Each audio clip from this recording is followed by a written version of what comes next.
যে হারে সংক্রমণের সংখ্যা বেড়ে চলেছে সেই হারে যদি বাড়তে থাকে তাহলে আজকে আমরা যে আলোচনা করব সেটা 13 লক্ষ নিয়ে, সেরকমই হতে চলেছে। 13,36,861 জন আজকের দিনে ভারতে করোনা আক্রান্ত, আজকের দিন পর্যন্ত, অর্থাৎ গত 24 ঘন্টার দিকে যদি আমরা নজর রাখি, গত 24 ঘন্টায় আক্রান্ত হয়েছেন করোনায় 48,916, অর্থাৎ প্রায় একই হারে বাড়তে চলেছে করোনা আক্রান্তের সংখ্যা। প্রায় প্রত্যেক দিনই একই হারে করোনা আক্রান্তের সংখ্যা বাড়ছে। এর পাশাপাশি আমরা যদি দেখি মর্টালিটি রেট এবং রিকভারি রেট, অর্থাৎ মৃত্যুর হার এবং সুস্থতার হার, এই দুটি বিষয় ভীষণভাবে নজরে করার মতন, কারণ এই দুটি বিষয় কিন্তু একদম একই রকম আছে। 2.3%, 2.3% মৃত্যুর হার, এবং সুস্থতার হার একদম দেখা যাচ্ছে 63.5%। এবং আমরা গত বেশ কয়েকদিন যা আলোচনা করেছি সেখানেও দেখা গিয়েছে হ্যাঁ একটু হেরফের হলেও প্রায় কিন্তু একই থাকে মৃত্যুর হার এবং সুস্থতার হার, যেটা মৃত্যুর হার 2.3%, 63.5% এবং সুস্থতার হার। এবং সবার আগে বিশেষভাবে যেটা আমরা নজর দিই, যেটা আমাদের দেশের সব থেকে ভালো দিক বলা যেতে পারে, যেখানে গত 24 ঘন্টায় এই 48,916 জন আক্রান্ত হয়েছেন, সেখানে গত 24 ঘন্টায় কতজন সুস্থ হয়েছেন?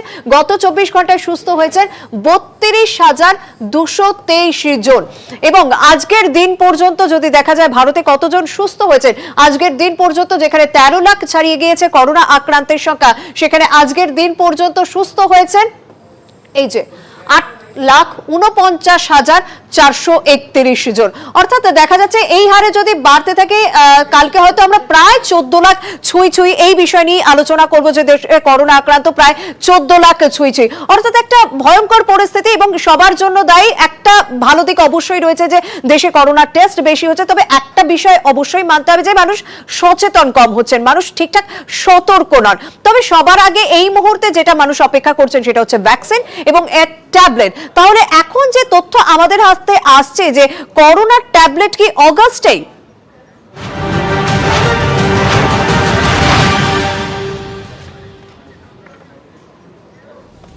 অগাস্টেই করোনার ওষুধ এবং একটি ট্যাবলেট 68 টাকা। অগাস্টের প্রথম সপ্তাহেই করোনার ওষুধ বাজারে, ফ্যাভিপিরাভের বাজারে মিলবে সিপ্লেনজা নামে 68 টাকায় মিলবে একটি ওষুধ। আমাদের সঙ্গে দুই চিকিৎসক রয়েছেন চিকিৎসক শিবব্রত বন্দ্যোপাধ্যায় এবং রয়েছেন চিকিৎসক কুনাল মজুমদার। আপনাদের দুজনকেই নিউজ 18 বাংলায় স্বাগত। ডক্টর বন্দ্যোপাধ্যায়, আপনার কাছে জানতে চাইবো, এই মুহূর্তে দুটো জিনিস ভীষণ প্রয়োজন, সেটা হচ্ছে মানুষের সতর্কতা এবং তার পাশাপাশি ভ্যাকসিন এবং ওষুধ। ভ্যাকসিন নিয়ে আমরা পরে আলোচনা করছি, কিন্তু এই যে সিপ্লেনজা বাজারে যে ওষুধের কথা বলা হচ্ছে, এই ওষুধ কতটা কার্যকরী হতে পারে এবং এই ওষুধে মানুষের কতটা উপকার হতে পারে এই মুহূর্তে? এই ওষুধটার মধ্যে যেটা রয়েছে সেটা হচ্ছে ফ্যাভিপিরাভির। এই ওষুধটা আমাদের মানুষের কোষের ভেতর যে আরএনএ ডিপেন্ডেন্ট আরএনএ পলিমারেজ রয়েছে সেটার কার্যকারিতা বন্ধ করে দেয়। সেই কোষের ভিতরে ওই এনজাইমের কার্যকারিতা বন্ধ হয়ে গেলে বেবি ভাইরাস তৈরি হতে পারে না, এবং ভাইরাসের যে উৎপাদন আমাদের সেলের মধ্যে হতে শুরু করে, সেলগুলো তো একটা ফ্যাক্টরি তৈরি বন্ধ আমাদের বডি থেকে নির্মূল হয়ে যায়। দেখা গেছে ফ্যাভিপিরাভির ব্যবহার করলে 4 থেকে 5 দিনের মধ্যে নেগেটিভ হয়ে যাওয়ার সম্ভাবনা, যেটা সাধারণত 11 থেকে 14 দিন লাগে নেগেটিভ হতে। ইন্ডিয়ান টাইম বলি এটাকে আমরা। সুতরাং তুমি বুঝতেই পারছো যে ফ্যাভিপিরাভির ব্যবহার করে আমাদের যথেষ্ট উপকারিতা পাওয়া গেছে। ফ্যাভিপিরাভির বাজারে অলরেডি আছে, গ্লেনমার্ক কোম্পানি ফ্যাভিফ্লু নামে পাওয়া যায়। একটা পাতায় 14 ট্যাবলেট থাকে, 14 দিনের কোর্স, টোটাল 122টা ট্যাবলেট লাগে। প্রথমে 105 টাকা দাম ছিল, এখন 75 টাকা দাম। সিপ্লা আনছে 68 টাকায়, আর একটা ভারতীয় কোম্পানি 34 টাকাতে নিয়ে আসছে। এই ফ্যাভিফ্লুটা আমাদের এই মুহূর্তে অল্প উপসর্গ বা উপসর্গবিহীন যারা, তাদেরকে কোভিড নেগেটিভ করার জন্য ভীষণ প্রয়োজনীয়। এবং এই ওষুধটি সাইড এফেক্ট অত্যন্ত কম, এবং বাড়িতে রেখে এই ওষুধটা দ্বারা আমরা হোম আইসোলেশনে রেখে স্বচ্ছন্দে চিকিৎসা করতে পারি। একদম, আপনি আমাদের সঙ্গে থাকুন, আমি ডক্টর মজুমদার কাছে যাব। তবে তার আগে দেখে নেব এই ওষুধ সম্পর্কে এখনো পর্যন্ত আমাদের হাতে ঠিক কি কি তথ্য রয়েছে, এবং এই ওষুধকে ছাড়পত্র দিয়েছে drug controller general of India.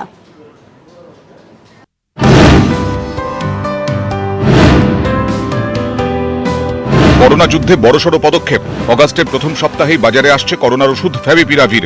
বাজারে মিলবে সিপ্লেনজা নামে। Cipla, council of scientific and industrial research এবং Indian institute of chemical technology মিলে এই ওরাল অ্যান্টিভাইরাল ওষুধটি তৈরি করেছে। ওষুধের দামও নাগালের মধ্যে। এক একটি ট্যাবলেট 68 টাকা। মৃদু থেকে মাঝারি উপসর্গ থাকলে ওষুধটি কাজে দেবে। করোনা আক্রান্ত রোগী আরও তাড়াতাড়ি সুস্থ হয়ে উঠবেন। যেসব এলাকায় সংক্রমণ বেশি, এই ওষুধ সরবরাহের ক্ষেত্রে সেই সব এলাকাকেই অগ্রাধিকার দেওয়া হবে বলে প্রস্তুতকারী সংস্থা জানিয়েছে। ফ্যাভিপিরাভির ফ্যাভিভেন্ট নামেও বাজারে। ভারতীয় সংস্থা তেলেঙ্গানায় এই ওষুধ তৈরি করছে। একটি ট্যাবলেটের দাম 39 টাকা। নিউজ 18 বাংলা। ডক্টর মজুমদার, আপনার কাছে যে বিষয়টি জানতে চাইবো, এখানে পরিষ্কারভাবে বলছে যে মৃদু থেকে মাঝারি উপসর্গে এই ওষুধ ভীষণভাবে কার্যকরী। তাহলে কি যারা মুমূর্ষু বা যাদের কোমরবিডিটি রয়েছে তাদের ক্ষেত্রে এই ওষুধ খুব একটা কাজে লাগবে না?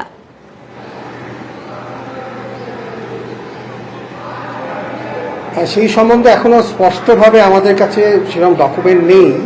তো গ্লেনমার্ক সংস্থা একটা সময় প্রায় এই ওষুধটার ওপর খানিকটা একটা ট্রায়াল দিয়েছিল। তারা দেখেছিলেন যে মাইল্ড থেকে মডারেট যে সমস্ত পেশেন্ট, তাদের ক্ষেত্রে মানে সুস্থতার হার ওষুধটা প্রয়োগ করার পরে প্রায় 70%। যদি আমরা স্ট্যান্ডার্ড ট্রিটমেন্ট রেজিম দেখি, যদি সেখানে 45% হয়, তাহলে এক্ষেত্রে প্রায় 70%।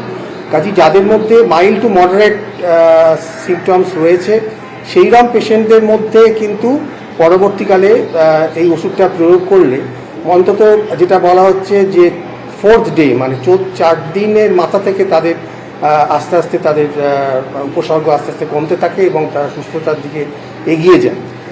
কাজেই মূলত আমাদের যারা সিভিয়ারলি অ্যাফেক্টেড পেশেন্ট বা সারি পেশেন্ট যেটা আমাদের করি, বা যাদের অন্যান্য কোমরবিডিটি আছে, তাদের ক্ষেত্রে এই ওষুধটা কতদূর সাহায্য করবে বা সেক্ষেত্রে কতদূর মৃত্যুর হার কমাবে সেই বিষয়ে আমরা কিন্তু সঠিকভাবে কিছু বলতে পারবো না, যেহেতু তাদের নানান রকম কোমরবিডিটি রয়েছে, অন্যান্য সিস্টেমেও ম্যালফাংশন থাকে, যাদের অন্যান্য ডিজিজ থাকে। কাজে এই অ্যান্টিভাইরাল ড্রাগ যেটা, সেই ড্রাগে যদিও আমরা নানান রকম বাজারে অ্যান্টিভাইরাল ড্রাগ অলরেডি রয়েছে, রেমডেসিভির, লুটানেভির, এগুলো দিয়ে আমরা অনেক চিকিৎসা শুরু হয়েছে, অনেক জায়গায় পরীক্ষা নিরীক্ষা হয়েছে, পেশেন্টকে অনেক ক্ষেত্রে সুস্থ হয়ে উঠেছে।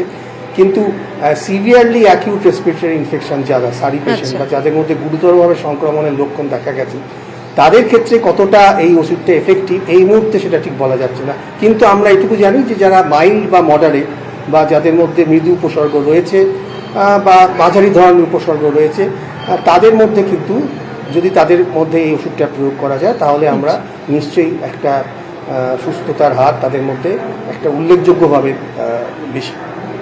ডক্টর বন্দ্যোপাধ্যায়, এই যে আপনি বললেন যে ইতিমধ্যে আমাদের বাজারে ফ্যাভিপিরাভির যে ওষুধটার কথা বললেন আপনারা, সেই ওষুধ রয়েছে, কিন্তু শুধুমাত্র করোনার ওষুধ বা করোনাতেই এই ওষুধ ব্যবহার করা যায় এরকম কি ওষুধ এখনো পর্যন্ত বাজারে এসেছে, না এটাই প্রথম হতে চলেছে? কি বলবেন এই বিষয়টা নিয়ে? না, আমাদের করোনা ভাইরাসের দ্বারা আক্রান্ত থাকলে কোন রোগী, তাদেরকে তো আমরা 3টে ভাগে ভাগ করা হয়, মাইল্ড, মডারেট, সিভিয়ার। তো মাইল্ড বা অ্যাসিমটোমেটিক কেসকে আমরা বাড়িতে রেখে চিকিৎসা করি। বাড়িতে আমরা 3-4টে আমরা রেজিমেন সাধারণত ব্যবহার করছি। একটা তো আমরা সবাই জানি হাইড্রোক্সিক্লোরোকুইন, অ্যাজিথ্রোমাইসিন, আর একটা হচ্ছে আইভারমেকটল, ডক্সিসাইক্লিন, আর একটা হচ্ছে লোপিনাভির, রিটোনাভিরের কম্বিনেশন, আর একটা হচ্ছে ফ্যাভিফ্লু। এই 4টে ওষুধ আমরা সাধারণত আমরা বাড়িতে রেখে কাউকে চিকিৎসা করলে ব্যবহার করে থাকি। এর মধ্যে আমরা ফ্যাভিফ্লুটা বেশিরভাগ ক্ষেত্রে পছন্দ করি যদি পেশেন্টের জ্বর কমছে না, অথবা যে পেশেন্ট সাধারণত নেগেটিভ হচ্ছে না। দেখা গেছে ফ্যাভিপিরাভির দিলে একটু ফাস্টার নেগেটিভ হয়। আর যাদের হার্ট ডিজিজ আছে তাদের ক্ষেত্রে আমরা ফ্যাভিফ্লুটা পছন্দ করি, কারণ এটা হার্টের জন্য অনেকটা নিরাপদ। ফ্যাভিপিরাভিরের একটাই সমস্যা, সাধারণত লিভারের এনজাইম একটু স্লাইটলি বেশি করে, কিন্তু সেটা এমন কিছু বড় বিষয় নয়। আর রোগী যখন আমরা ভর্তি করে চিকিৎসা করি, তখন দুটো বিশেষ ওষুধ আমাদের হাতে এই মুহূর্তে রয়েছে, তার বাইরে কিন্তু বিশেষ কিছু নেই। একটা হচ্ছে টসিলিজুম্যাব, আর একটা হচ্ছে তোমার রেমডেসিভির। এর সঙ্গে আর একটা নতুন সংযোজন আছে আমাদের, সেটা হচ্ছে স্টেরয়েড। আমরা বাড়িতে অনেক সময় স্টেরয়েড, লো মলিকুলার হেপারিন আর ইকোস্প্রিন ব্যবহার করে থাকি। সুতরাং কোভিডের নির্দিষ্ট চিকিৎসা বলতে এইরকম জায়গায় আমরা একটা দাঁড়িয়ে আছি। একেবারে 100তে 100 বলা যাবে না যে এই ওষুধটা দিলেই কোভিড সেরে যাবে, কিন্তু এগুলো এখন ট্রায়াল অ্যান্ড এরারের মধ্যে রয়েছে। আমাদের একটু সময়ের জন্য অপেক্ষা করতে হবে। অর্থাৎ বোঝা যাচ্ছে আর একটু অপেক্ষা করতে হবে। এবং ডক্টর মজুমদার, সেক্ষেত্রে এই মুহূর্তে জানতে চাইবো যে এই মুহূর্তে দাঁড়িয়ে কোনটা ভীষণভাবে গুরুত্বপূর্ণ, যেহেতু আমরা একটু পরেই আলোচনা করব ভ্যাকসিন নিয়ে, তো এই মুহূর্তে দাঁড়িয়ে কোনটা ভীষণ প্রয়োজন এবং কোনটা সবার আগে আসা দরকার, করোনার ওষুধ না করোনার ভ্যাকসিন, মানে রোগ প্রতিরোধ করা না একেবারে রোগের ট্রিটমেন্ট করা এখন?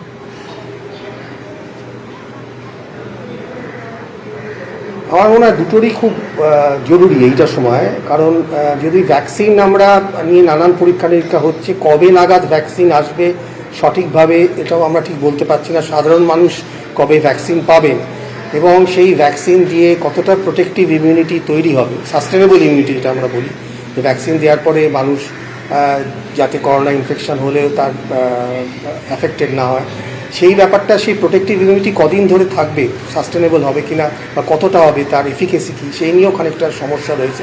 তবে ডেফিনেটলি আলটিমেটলি যে কোনো প্যান্ডেমিকেই বলুন, এপিডেমিকেই বলুন, ভবিষ্যতে ভ্যাকসিনের একটা বড় ভূমিকা রয়েছে।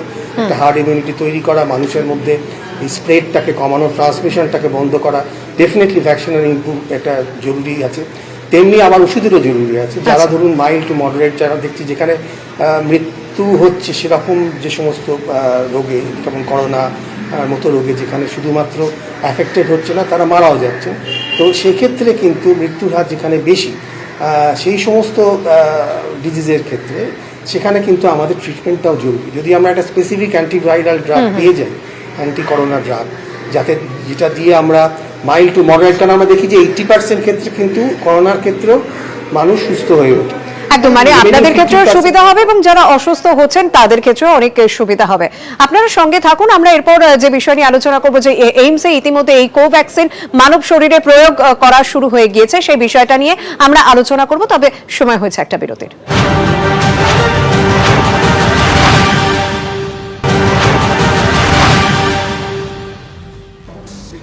ভারতে তৈরি কোভ্যাক্সিন করোনার ভ্যাকসিন, সেই ভ্যাকসিন মানব দেহে প্রয়োগ শুরু হয়ে গেল দিল্লির এইমসে। আমাদের সঙ্গে দুই চিকিৎসক রয়েছেন, ডক্টর শিবব্রত বন্দ্যোপাধ্যায়, রয়েছেন ডক্টর কুণাল মজুমদার। আমি দুজনের কাছে আসবো। তবে এখনো পর্যন্ত এই ভ্যাকসিনের ঠিক কোন কোন প্রক্রিয়ার মধ্যে দিয়ে গেছে, কি তথ্য রয়েছে দেখে নেব।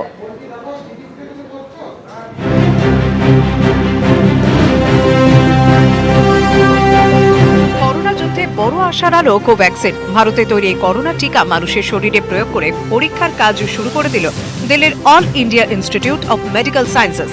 শুক্রবার বছর 30-এর এক স্বেচ্ছাসেবকের দেহে এই কোভ্যাক্সিন পরীক্ষামূলকভাবে প্রয়োগ করা হয়। ইন্ট্রামাসকুলার ইনজেকশনের মাধ্যমে ওই স্বেচ্ছাসেবকের দেহে 0.5 মিলিগ্রাম কোভ্যাক্সিন প্রয়োগ করেন চিকিৎসকরা। ওই স্বেচ্ছাসেবক আপাতত 7 দিন পর্যবেক্ষণে। Drug controller general of India প্রথম ও দ্বিতীয় ধাপে হিউম্যান ট্রায়ালের অনুমোদন দেওয়ার পরেই স্বেচ্ছাসেবক চেয়ে আবেদন জানানো হয়।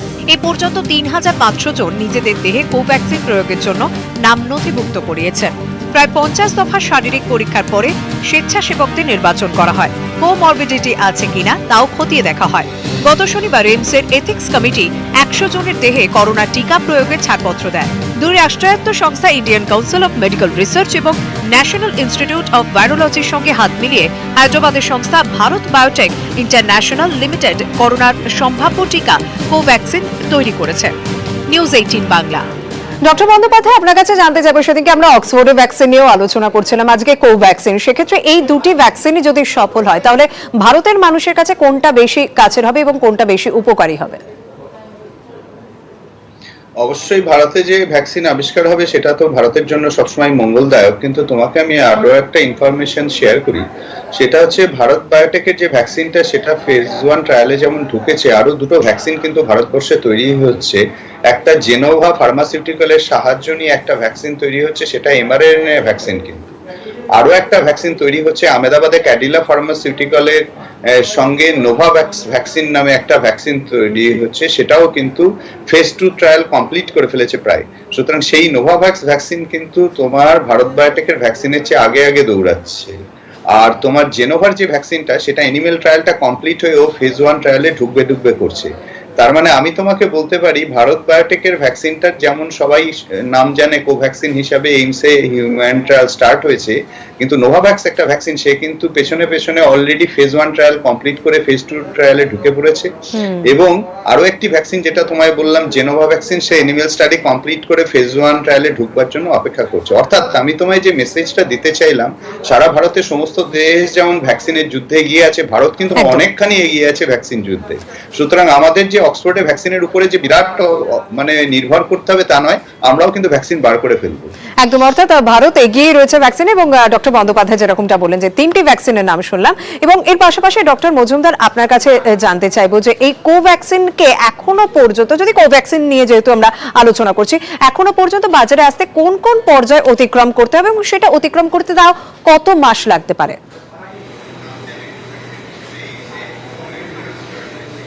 এখন মূলত আমরা ফেজ 1, 2, 3, ফেজ 4 এই মোটামুটি এই কটা ফেজের মধ্যে দিয়ে একটা ট্রায়াল যায়। তো যেহেতু আমরা ফেজ 1টা খুব সহজ, সেটা অ্যানিমাল এক্সপেরিমেন্টের মধ্যে প্রাণীর মধ্যে একটা টেস্টিং করে, কিন্তু যেটা মূল উদ্দেশ্য আমাদের দুটো, যে কোনো ভ্যাকসিনেরই মেইন ব্যাপার হচ্ছে সেইটা কতদূর প্রোটেক্টিভ ইমিউনিটি তৈরি করতে পারবে, মানে কতদূর আমাদের মধ্যে প্রতিরোধ ক্ষমতা গড়ে তুলতে পারবে। আর একটা হচ্ছে যাতে তার কোনো সাইড এফেক্ট না থাকে, মানব দেহে তার কোনো ক্ষতি না হয় বা হার্ম না করে। এই দুটো মূল জিনিসের জন্যই কিন্তু আমাদের এই ফেজ 2, 3 বা এতটা সময় লাগে হিউম্যান এক্সপেরিমেন্টে। শুধু ভ্যাকসিন দিলেই হলো না, তাতে যত সংক্রমণ কতটা আটকাতে পারছে, কতটা সক্ষম সেই ভ্যাকসিন, সেটা দেখার জন্য আমাদের ব্লাড পরীক্ষা করতে হয়, অ্যান্টিবডি লেভেল দেখতে হয়, সেইটারও একটা সময় আছে, যার জন্য একটা মিনিমাম সময় দরকার হয় এই ফেজ 2 বা ফেজ 3 ট্রায়ালের জন্য। অর্থাৎ এখনো পর্যন্ত আরো কিছুদিন অপেক্ষা করতে হবে মানে ট্রায়ালগুলো কমপ্লিট করার জন্য। আশা করি ভারতের যে 3টে ভ্যাকসিনের কথা ডক্টর বন্দ্যোপাধ্যায় বললেন, এবং সেই 3টে ভ্যাকসিনই যাতে খুব দ্রুততার সঙ্গে সফলতা পায়, এবং তার পাশাপাশি অক্সফোর্ডের ভ্যাকসিনও যাতে সফলতা পায়, তাহলে বিশ্বের মানুষের, দেশের মানুষ প্রায় প্রত্যেকেই সেই সুবিধা উপভোগ করতে পারবেন। অনেক ধন্যবাদ ডক্টর বন্দ্যোপাধ্যায়, ধন্যবাদ ডক্টর মজুমদার। मैडम ये तो जादू की छड़ी है। इसलिए अपने फैब्रिकेटर को बोलिए कि ग्रिल बनाए तो सिर्फ SRMB रियल स्टील से।